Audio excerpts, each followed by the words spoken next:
Muito bem. Então, continuamos com a aula 12. Vamos falar sobre o modelo de Thomson e principalmente do modelo de Rutherford. São os modelos, os primeiros modelos atômicos que surgiram nos primórdios da física quântica. Então, inicialmente, temos o modelo de Thomson, que foi proposto por J.J. Thomson em 1904, foi motivado por resultados experimentais que já indicavam, inclusive, que ele mesmo desenvolveu também, que indicavam a existência de elétrons e a existência de elétrons no interior dos átomos. Então, já tinha bastante evidência experimental da existência de elétrons no interior dos átomos. E já tinha se chegado ao entendimento de que um átomo neutro, então, devia possuir uma carga negativa da ordem de... seria proporcional ao número de elétrons, né? Seria a carga de cada elétron é menos E, e a carga total do negativa seria menos E vezes C. Esse C seria o número de elétrons, mas para compensar a carga, então o átomo devia possuir uma carga positiva igual a mais Z vezes E. Certo?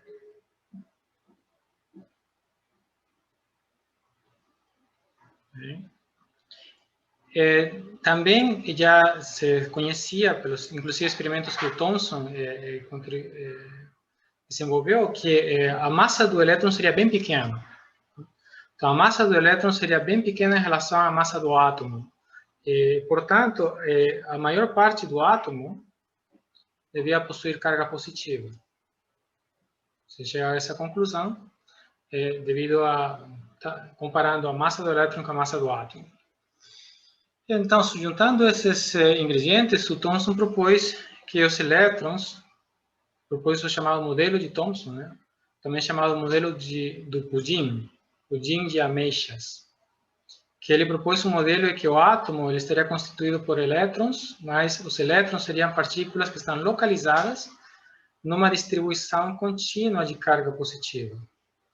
Então, a carga positiva dentro do átomo ela formaria um tipo de fluido, no qual estariam localizadas os elétrons distribuídos de maneira uniforme nesse pudim, né? Os elétrons seriam que nem as almeixas num pudim. Certo? Esse é o modelo de Thomson, que vocês devem ter visto, alguns de vocês devem ter visto, inclusive, até na escola. É um modelo que era útil para descrever algumas propriedades químicas, mas quando foi já testado em outros experimentos, por exemplo, de radiação ou de emissão de radiação espectral, ele não era compatível com os resultados experimentais, né? Então, ele não chegou a ter sucesso.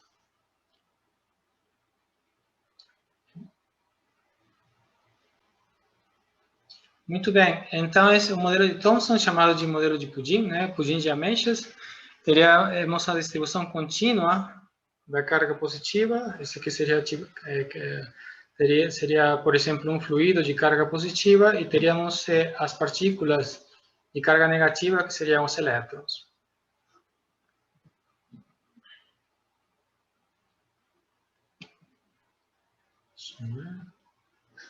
Muito bem. Certo. Devido à repulsão elétrica, esses elétrons deviam estar distribuídos uniformemente. Eles não poderiam ficar todos eles juntos, né? Teriam que estar afastados. E eles estariam distribuídos numa esfera de carga positiva. Esse seria esse fluido de simetria esférica. Mas, por outro lado, se considerar temperaturas altas, se esperaria que os elétrons deviam vibrar. Mesmo eles localizados, devido à energia média que eles ganham na temperatura alta, eles devia ter um movimento associado a eles, uma energia cinética, e, portanto, deviam vibrar ao redor das posições de equilíbrio. E isso, como consequência disso, devíamos ter emissão de radiação eletromagnética.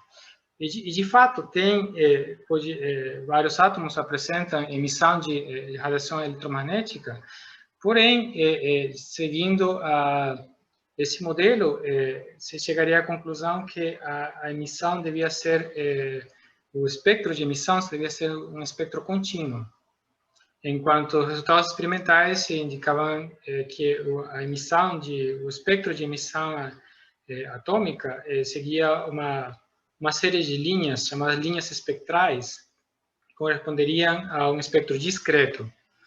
Então, esse foi, talvez, o maior incompatibilidade, a maior discrepância entre o modelo de Thomson e o resultado experimental. Então, inicialmente, para provar para testar o modelo de Thomson, e provar se que não era adequado, Ernest Rutherford e os estudantes dele, Geiger e Marsden, realizaram uma série de experimentos ao longo desses 6 anos, entre 1908 e 1913. E nessa série de experimentos consideravam espalhamento de partículas alfa. Partículas alfa são simplesmente átomos de hélio, mas ionizados, de maneira que eles perdem os 2 elétrons que eles têm, de maneira a eles ficarem carregados com uma carga mais 2, né? Mais 2C. Então, essas partículas alfa já eram conhecidas dos estudos de decaimentos de materiais radioativos. Então, elas já eram estavam sendo bastante manipuladas, e o Rutherford pensou na possibilidade de usar elas como um tipo de sonda, né? Você usa uma partícula, considera o espalhamento, se você consegue incidir partículas alfa no átomo, então você tem um material que ele está composto, né, por vários átomos, e a ideia é que quando a partícula alfa incide sobre o átomo, ela devia espalhar. Devemos ter uma situação, um fenômeno de espalhamento, né? E nesse experimento, dependendo o ângulo de espalhamento, né, que tanto essa partícula vai ser desviada, né, também chamada de deflexão. A deflexão dessa partícula carregada, dessa partícula alfa, devia depender da estrutura de carga, deve depender de como que essas cargas negativas e positivas estão distribuídas. Certo? Bom, fazendo esses experimentos do Rutherford, Geiger e Marsden, chegou à conclusão, bom, primeiro que a previsão teórica do modelo de Thomson era que, devido a essa distribuição uniforme das cargas negativas e positivas, esperaria-se que o espalhamento seria aleatório. Teria várias contribuições, tanto de repulsão como sobre a partícula, tanto de repulsão como de atração coulombiana. Então, no final do dia, essas componentes aleatórias das forças coulombianas o resultado neto devia ser bem pequeno, e o espalhamento, a deflexão da partícula alfa devia ser muito pequeno. Então, de acordo com o modelo de Thomson, o ângulo de espalhamento, o ângulo da partícula alfa espalhada, devia ser muito pequeno. E isso foi em grande contradição, discrepância com o resultado experimental. Que o resultado experimental mostra que as partículas alfa elas podem ser espalhadas a qualquer ângulo, inclusive ângulos até de 180 graus. Certo? Então, esse resultado, o fato das partículas alfa poderem ser espalhadas a qualquer ângulo, inclusive elas poderiam voltar, foi surpreendente para a época, e sugeriu, levou a Rutherford a desenvolver um novo modelo atômico. Então, o modelo de Rutherford foi desenvolvido em 1911 e ele chegou à conclusão que para essas partículas alfa serem espalhadas até esses ângulos, eles deviam ser, para que um átomo só consiga espalhar fazer que uma partícula alfa, na hora de incidir sobre ele, consiga voltar, ele precisa, teria que ter uma força de repulsão, e essa força de repulsão devia ser grande. Né? Então, a única maneira para isso acontecer, que Rutherford concluiu, foi que a carga positiva devia estar concentrada numa região muito pequena, no centro do átomo. Então, aí, o Rutherford introduz o conceito do núcleo atômico. Certo? Então, a ideia é que esses experimentos mostrariam que a carga positiva ela estaria concentrada numa região muito pequena. Praticamente, no experimento de espalhamento, você consideraria toda essa carga como uma carga pontual, que é muito pequena o raio associado ao núcleo atômico. Geralmente, ele é da ordem de 100.000 vezes menor do que o raio do átomo. Muito pequeno. Então, no caso em que estamos descrevendo que o raio do núcleo é pequeno o suficiente, então a repulsão colombiana ela é forte, muito forte, e conseguiria espalhar essas partículas alfa a ângulos grandes. Tem também um componente importante que se considerar o caso especial de átomos pesados, você pode simplificar o problema, pode simplificar o experimento, porque a massa do núcleo atômico seria, esse aqui deveria ser muito maior que a massa da partícula alfa. No caso de átomos pesados, você poderia simplificar o problema. Então, isso aqui está chegando uma partícula alfa com carga mais 2C. Ela chega e ela vai espalhar o núcleo. Também teria espalhamento devido aos elétrons, mas ela seria insignificante, seria desprezível. A ideia é que a contribuição principal para o espalhamento dessa partícula alfa seria devido ao núcleo atômico. Certo? Isso aqui seria o núcleo.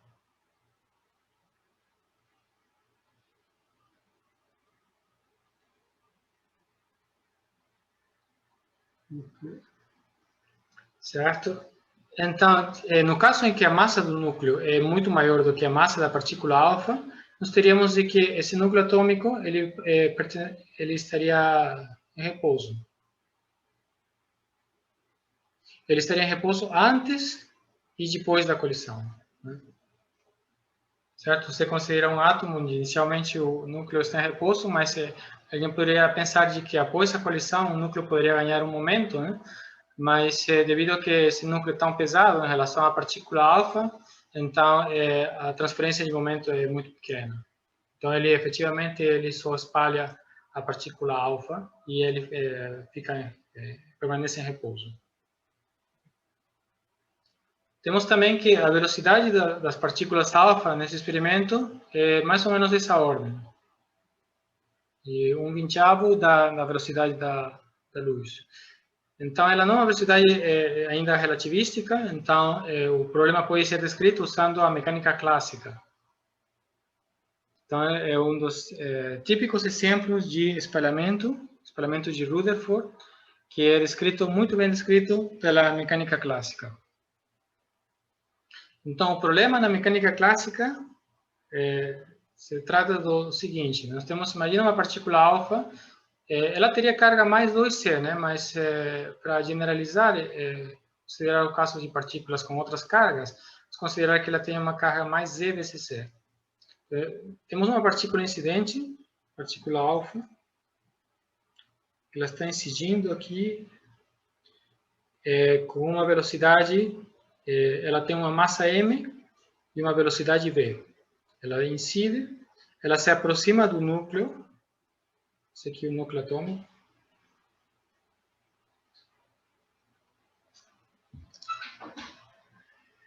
e ela vai sofrer o efeito da repulsão coulombiana. Então, ela vai sentir uma força coulombiana devido a essa fonte. Temos uma fonte de carga bem grande, que ela vai causar uma repulsão bastante grande, que vai, como consequência dessa força, nós vamos ter que a partícula alfa é espalhada. Então, ela se aproxima desse núcleo de carga mais Z vezes C,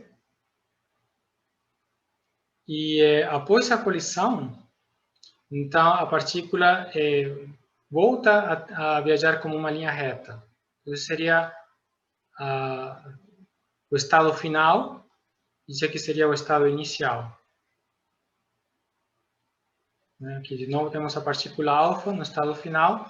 No estado inicial temos a velocidade v, e no estado final, em geral, teríamos a velocidade v'. Certo? Temos um parâmetro importante que é chamado parâmetro de impacto,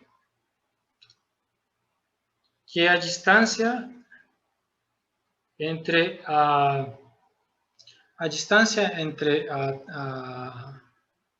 trajetória da partícula incidente, né, entre essa linha reta, e o núcleo atômico. Certo? Esse é o parâmetro de impacto que, bom, vocês já devem ter visto em colisões, né, colisões de bolas de sinuca, por exemplo, você já define esse parâmetro, né, que é essa distância entre... Esse aqui é um problema de colisão em duas dimensões, né? Esse aqui é colisão... Na verdade, é uma colisão inelástica, né? Em duas dimensões. Mas que esse problema se reduz ao problema, na verdade, de uma partícula. Você pode pensar que esse problema é perfeitamente descrito pela trajetória de uma partícula na presença de uma força. Então, só considerando segunda lei de Newton, você pode resolver esse problema. Porque não tem o efeito da partícula alfa no núcleo, o núcleo não vai recuar devido à partícula alfa, isso é desprezível, quando o núcleo é suficientemente pesado. Então, você pode escrever simplesmente como a trajetória de uma partícula na presença de uma força.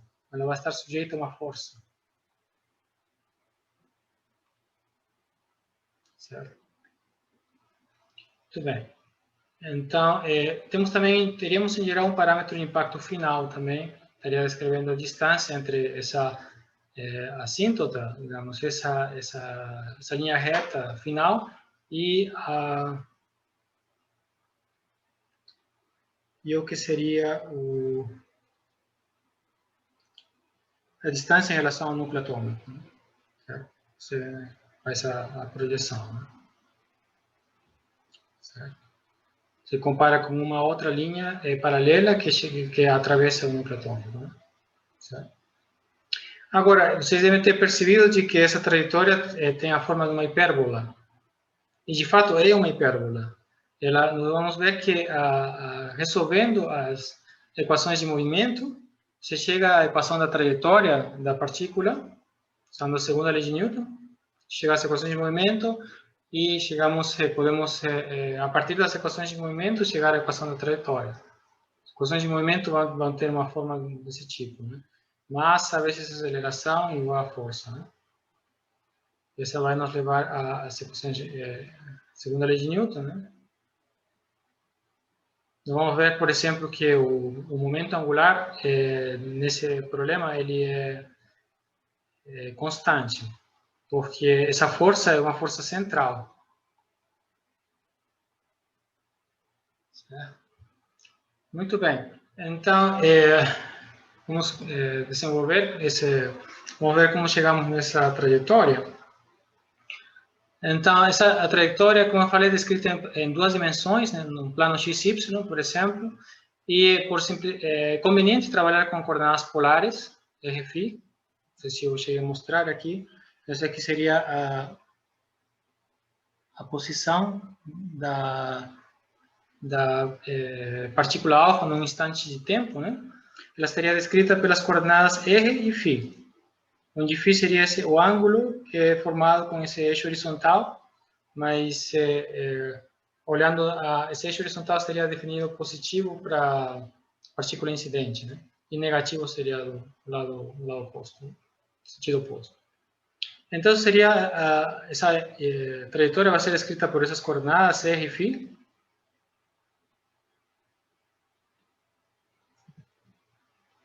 E o núcleo atômico, ele corresponde à origem desse sistema de coordenadas, né? Está aqui bem na origem. Né? Certo? Muito bem. Nós temos que o espalhamento, então, como eu tinha dito, é devido à força coulombiana. Né? Então, uma força de repulsão é a força elétrica, né? Então, essa força coulombiana, que aqui temos o produto de cargas, aqui temos a constante elétrica, né? E é o dividido pela distância ao quadrado. Então, ela é uma força central. Só isso é bom lembrar, essa é uma força central, certo? Ela só depende da coordenada radial. E como tal, ela vai conservar o momento angular. Ela conserva o momento angular, conserva, e também toda a força central também é conservativa, ela conserva energia. Então, vocês podem conferir de que, devido à conservação de energia e devido à conservação de momento angular, nós temos que a velocidade final é igual à velocidade inicial e o parâmetro de impacto final também é igual ao parâmetro de impacto inicial. Isso é relativamente simples. É só lembrar que a energia cinética é 1 meio de mv².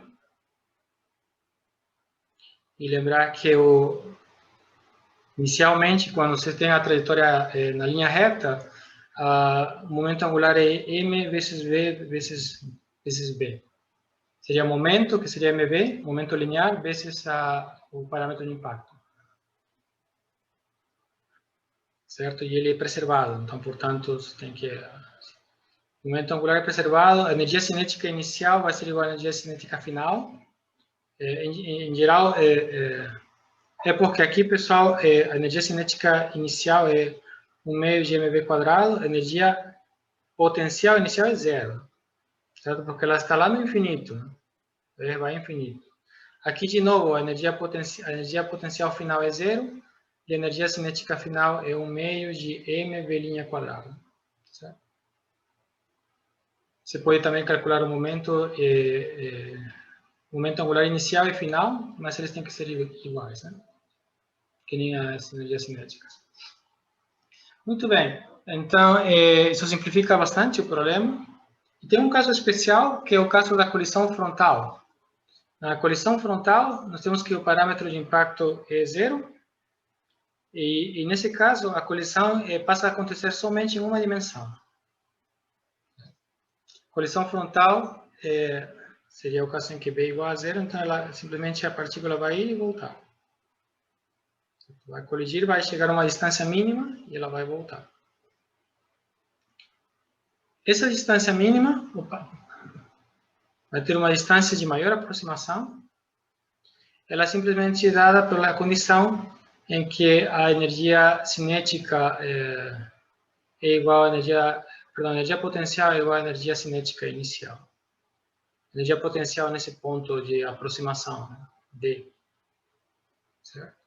Isso faz sentido, porque seria o ponto no qual, o ponto de maior aproximação seria aquele que a velocidade foi a zero. Né? Temos um ponto aqui, onde K é igual a zero e temos um U de D. Né? Certo? Então, por conservação de energia, se chegar à conclusão que esse U de D tem que ser igual ao meio de mv². Essa é a distância de maior aproximação, nesse caso da colisão frontal. Bom, eu esqueci de mencionar que temos o ângulo de espalhamento aqui. Esse aqui é o ângulo de espalhamento.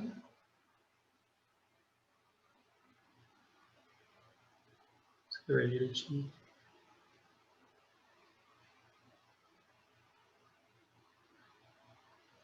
Temos esse ângulo de espelhamento que corresponde ao ângulo que está fazendo essa trajetória do estado final em relação a esse eixo horizontal. Certo? É da mesma maneira que você define em colisões, né? Em colisões sempre tem um momento inicial, momento final e você define um ângulo de espelhamento. Só que neste caso, o ângulo de espelhamento ele vai ter uma relação entre ele e a coordenada φ. O que eu quero espero que vocês percebam é que, em geral, a cada instante de tempo, para cada instante de tempo, nós vamos ter que o R é uma função de φ. Para cada instante de tempo. Ele satisfaz uma trajetória. Certo? Ou φ é uma função de R, se você quiser. Mas o ângulo de espelhamento vai corresponder ao caso especial em que seria um φ final. Né? Temos um φ inicial que é igual a zero e um φ final que vai estar relacionado com o θ. Vou mostrar um pouquinho mais sobre isso. Mas antes disso, vamos deduzir a trajetória. Então, eu vou mostrar que a trajetória da partícula alfa ela é descrita pela uma equação de hipérbola, que é 1 sobre R igual a 1 sobre B seno de φ mais D sobre B quadrado cosseno de φ menos 1. Certo? Isso aqui é uma trajetória R de φ. Certo? Lembrando, quem era o B? O B era parâmetro de impacto.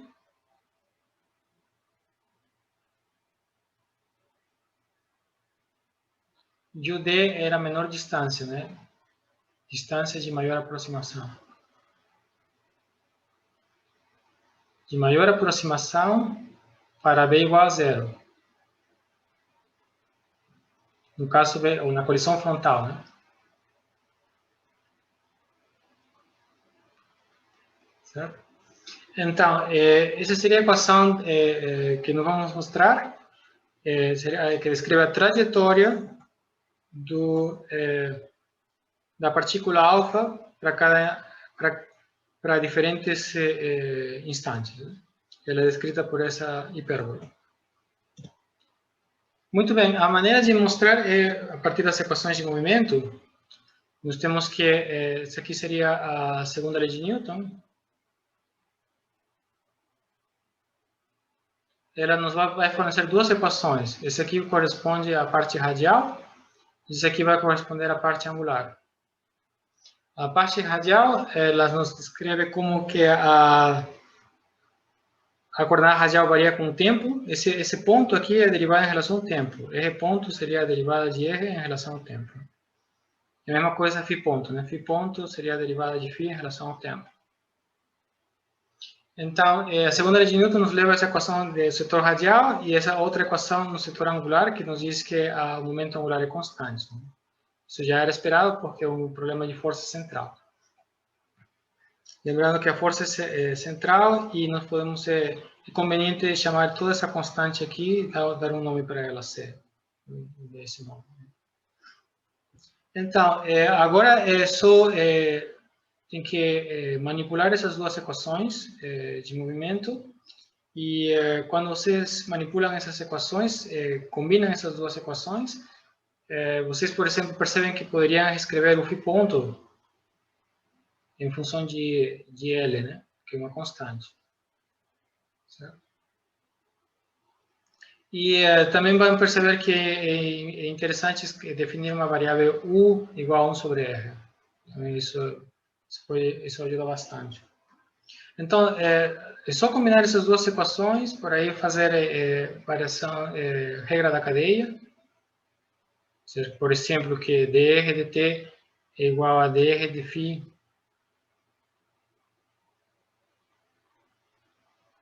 vezes dφ dt, né? Vezes φ ponto, né? Por exemplo. Vocês podem calcular também a segunda derivada de R. Mas o interessante é que o φ ponto, por exemplo, você já pode substituir por essa relação aqui. Né? Pode fazer trabalhar também com a segunda derivada de R, e você vai chegar a seguinte equação. Vai chegar a uma equação diferencial que vai descrever a trajetória. Simplesmente mudar as derivadas temporais por derivadas em relação a φ, né? Derivada de R em relação a φ. Aqui é só derivar duas vezes. Isso aqui você pode substituir, né? Por exemplo, esse aqui seria a derivada em relação seria φ ponto vezes a derivada de R ponto em relação a φ, e a derivada de R ponto em relação a φ, você já usa em relação o R ponto, você já usa esse resultado aqui, né? Isso aqui seria L sobre mr quadrado. Então é só se livrar da derivada temporal em favor da derivada angular e usar as equações, no caso a conservação do momento angular. Você chega nessa equação diferencial para U, onde U é o inverso de R. Então, essa é uma equação diferencial relativamente simples, uma equação diferencial linear. Aqui nós temos simplesmente uma constante, que você pode reescrever essa constante em termos da constante D. E a solução dessa equação é simplesmente uma superposição das cossenos e senos, e tem uma solução particular, que é essa constante também. Então, o único que resta é determinar esses coeficientes A e B.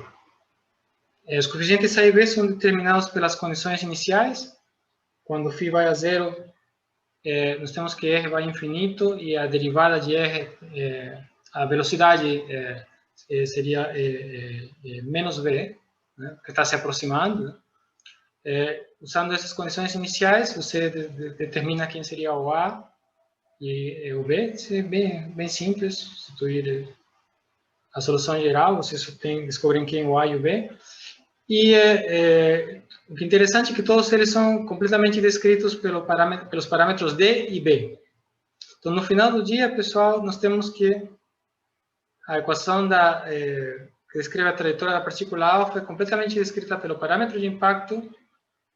Os únicos parâmetros que aparecem no parâmetro de impacto, aquela distância e maior aproximação, e nós temos aqui a forma usual da hipérbola, com o raio dependendo da coordenada angular.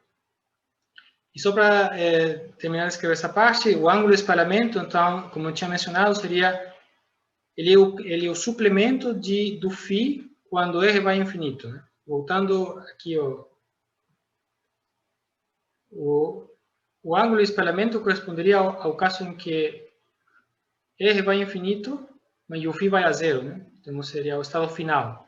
Esse estado final, nós temos que não, desculpe, no φ não vai a zero. Seria o φ vai a um certo valor quando R vai a infinito. Certo? E esse θ seria o suplemento.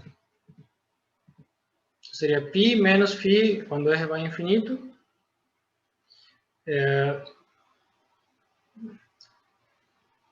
Esse seria o estado final. E vocês vão mostrar num exercício de que isso corresponde, ou vocês podem mostrar, não sei se eu vou procurar colocar na lista, né? Que isso corresponde a essa condição, que o cotangente do θ sobre 2 é igual a 2b sobre d. A relação entre... Essa aqui é uma relação importante. A relação entre o ângulo de espalhamento e o parâmetro de impacto.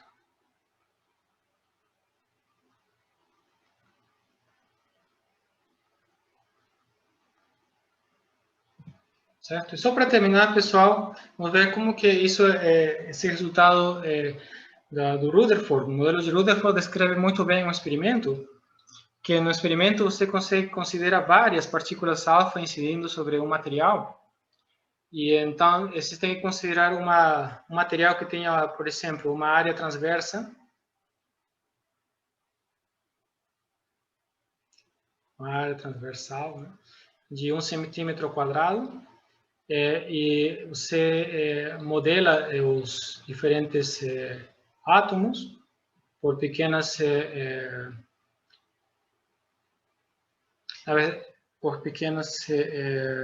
anéis. está dividindo as diferentes partículas incidentes, né? Elas vão incidir sobre um certo número de anéis, e a ideia é que, bom, o número de partículas espalhadas, você primeiro define como nθ de θ. Nós temos um número de partículas incidentes, vamos chamar de I. Nós temos I partículas incidentes, e elas vão encontrar um grupo de átomos que seriam modelados por esses anéis. E então, a ideia é que o número de partículas que são espalhadas, ela vai ser o número de partículas incidentes vezes a probabilidade de uma partícula alfa ser espalhada. Seria a probabilidade da partícula alfa de espalhamento entre θ e θ mais dθ. Certo? Mas essa probabilidade, ela está relacionada com a probabilidade de termos o parâmetro de impacto. Então, esse aqui seria o parâmetro de impacto, pessoal. Esse aqui, digamos, seria o núcleo atômico. E esse aqui seria o parâmetro de impacto. Então, mas na hora do espalhamento, sempre temos uma pequena variação, né, do parâmetro de impacto, dB. Certo? Então, a ideia é que a variação do parâmetro de impacto vai implicar uma variação no ângulo, a partir dessa relação. Quando varia o parâmetro de impacto, vai ter uma relação entre entre dθ e dB, né? Isso que eu quero dizer. dθ vai ser proporcional a dB, a partir dessa relação. Certo? Então, por exemplo, se considera essa área transversal de 1 centímetro quadrado e um material de densidade ρ e espessura T, nós temos que o número desses anéis seria o número de átomos, né? Ele vai corresponder ao ρ vezes T, porque nós temos que a área transversal é 1 centímetro quadrado, então esse número de átomos, que vai corresponder ao número de anéis, é ρt, simplesmente. E a probabilidade que uma partícula alfa incida sobre um desses anéis vai ser simplesmente a área de todos os anéis,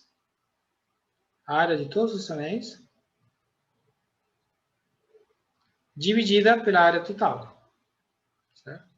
A ideia é que estamos calculando qual é a probabilidade da uma partícula alfa incidir sobre algum desses anéis. Né? Então, ela vai ser ρt, que era o número de anéis, vezes o tamanho de cada anel, né? A área de cada anel. Certo? Muito bem. E agora só estaria faltando saber quem é o BDB. Esse BDB, como eu falei, você pode obter a partir do dθ. O θ é uma função de B, então eu posso a partir daqui obter o B e o dB. Eu posso calcular esse BDB a partir da relação entre o parâmetro de impacto e o ângulo de espalhamento e chegar no resultado final para o número de esse aqui seria o número de partículas alfa espalhadas, né?